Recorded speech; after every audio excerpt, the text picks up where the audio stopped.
महाभारत युद्ध के 15वें दिन जब धृष्टद्युम्न ने गुरु द्रोण का वध किया, तब सभी कौरव भयभीत हो भाग खड़े हुए। उस समय केवल अश्वत्थामा ही एक ऐसे योद्धा थे जिसने अपने संपूर्ण बाहुबल से पांडव सेना का प्रतिकार किया। उन्होंने पांडव सेना के कितने ही महारथी धृष्टद्युम्न, भीम और सात्यकी आदि सभी योद्धाओं को तो युद्ध भूमि से ही भगा दिया था, परंतु जब वे अपने महान दिव्यास्त्रों द्वारा भी अर्जुन और श्री कृष्ण को परास्त नहीं कर पाए, तब वे निराश मन के साथ युद्ध भूमि छोड़कर भागने लगे। तब वहां उन्हें महर्षि वेदव्यास ने दर्शन दिए और अश्वत्थामा को समझाया, ये दोनों नर और नारायण हैं। इन्होंने दीर्घ वर्षों तक अग्नि में घोर तप किया है। इस तरह से वेदव्यास जी ने नर और नारायण के सामर्थ्य की व्याख्या कर उन्हें शांत किया। तदंतर अकस्मात ही पहुंचे वेदव्यास जी को समक्ष देख अर्जुन ने उनसे एक अत्यंत आश्चर्यमयी घटना के बारे में पूछा। चलिए जानते हैं क्या थी वो रहस्यमयी घटना। तो वीडियो शुरू करने से पहले एक रिक्वेस्ट है, अगर इस चैनल पर नए हैं और अभी तक चैनल को सब्सक्राइब नहीं किया तो जल्दी से कर दो ना, और बेल आइकन दबाना ना भूलना ताकि हर वीडियो की नोटिफिकेशन आप तक सबसे पहले पहुंचे। जय श्री कृष्ण दोस्तों, स्वागत है आपका आपके अपने YouTube चैनल। अर्जुन वेदव्यास जी से बोले, महर्षि, जब मैं अपने बाणों द्वारा शत्रु सेना का संहार कर रहा था, उस समय मुझे दिखाई दिया कि एक अग्नि के समान तेजस्वी पुरुष मेरे आगे आगे चल रहे हैं।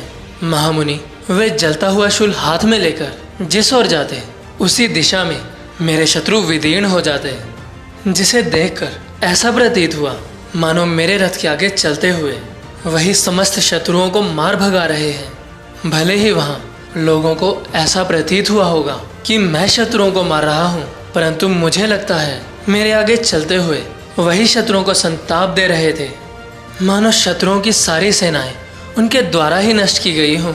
मैं तो केवल उनके पीछे पीछे ही चल रहा था। भगवान, मुझे बताइए वो महान पुरुष कौन थे? मैंने उन्हें हाथ में त्रिशूल लिए देखा था। वे सूर्य के समान तेजस्वी थे।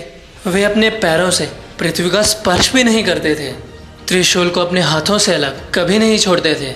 वहां उनके तेज से, उसी त्रिशूल से सहस्त्रों नए नए शूल प्रकट होकर शत्रुओं पर गिरते जान पड़ते थे।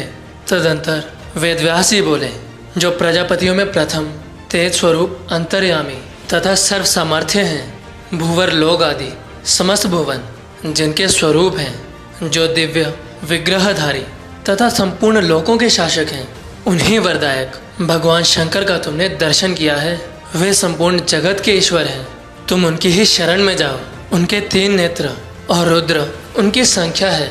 महादेव, हर और स्थानु आदि नामों से प्रसिद्ध वरदायक भगवान शिव संपूर्ण भुवनों के स्वामी हैं। वे किसी से भी पराजित नहीं होते। वे ज्ञान स्वरूप, ज्ञान गम्य तथा ज्ञान में श्रेष्ठ हैं। उनके स्वरूप को समझना अत्यंत कठिन है। अर्जुन, तेजस्वी पुरुष के रूप में वे भगवान शंकर ही कृपा करके तुम्हारे आगे आगे चलते हैं। कुंती नंदन, उस रोमांचकारी घोर संग्राम में अश्वत्थामा, कर्ण और कृपाचार्य आदि प्रहार कुशल बड़े बड़े धनुर्धारियों से सुरक्षित उस कौरव सेना को उस समय बहुरूपधारी महाधनुर्धर भगवान महेश्वर के सिवा दूसरा कौन मन से भी नष्ट कर सकता है? जब वे ही सामने आकर खड़े हो जाएं, तो वहां ठहरने का सामर्थ्य कोई कर ही नहीं सकता। तीनों लोकों में कोई भी प्राणी उनकी समानता करने वाला नहीं है। संग्राम में भगवान शंकर के कुपित होने पर उनकी गंध से ही शत्रु बेहोश होकर कांपने लगते हैं। कुंती नंदन, अतः तुम भी उन शांत स्वरूप भगवान शिव को सदा नमस्कार किया करो, जो रुद्र विकराल स्वरूप तथा जो यम के अनुकूल रहने वाले काल हैं। उन भगवान शंकर को नमस्कार है। कुंती नंदन, तुम वरदायक, त्रिनेत्रधारी और अविनाशी भगवान भूतनाथ की शरण में जाओ। उनका जो शिव शरीर है वो तेजोमणि और परम क्रांतिमान है।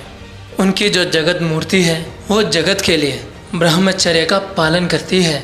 यह प्रतापी देवता दीर्घ काल में अत्यंत तीक्ष्ण एवं उग्र रूप धारण करके सबको दग्ध कर डालते हैं, अतः रुद्र भाव के कारण रुद्र कहलाते हैं। अर्जुन, संग्राम भूमि में जो तुम्हारे आगे शत्रुओं को संताप करते हुए दिखाई दिए हैं, वे यही पिनाकधारी भगवान महादेव हैं।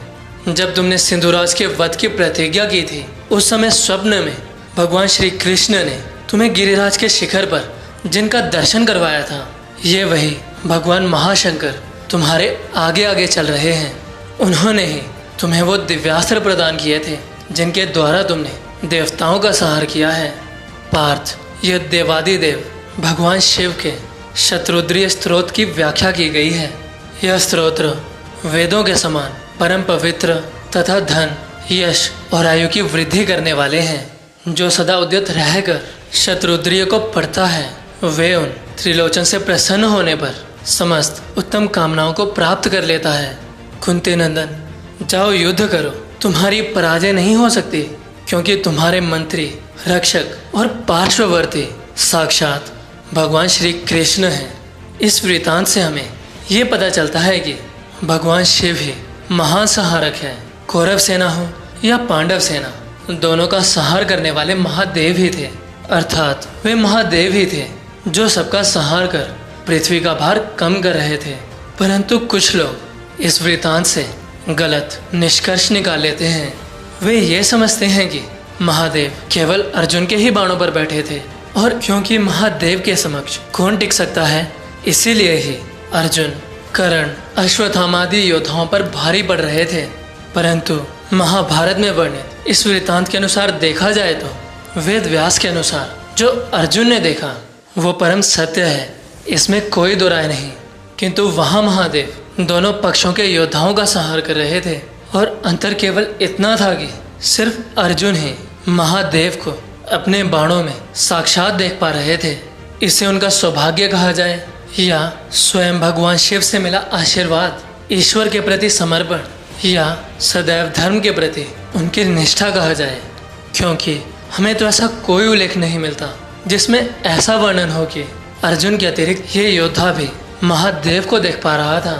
क्योंकि सत्य तो ये है, वहाँ केवल अर्जुन और श्री कृष्ण ही थे जो साक्षात महादेव को देख सकते थे। आज की वीडियो में बस इतना ही। अगर वीडियो में बताई खास जानकारी पसंद आई होगी तो वीडियो को लाइक करें, शेयर करें और चैनल को सब्सक्राइब अवश्य करें।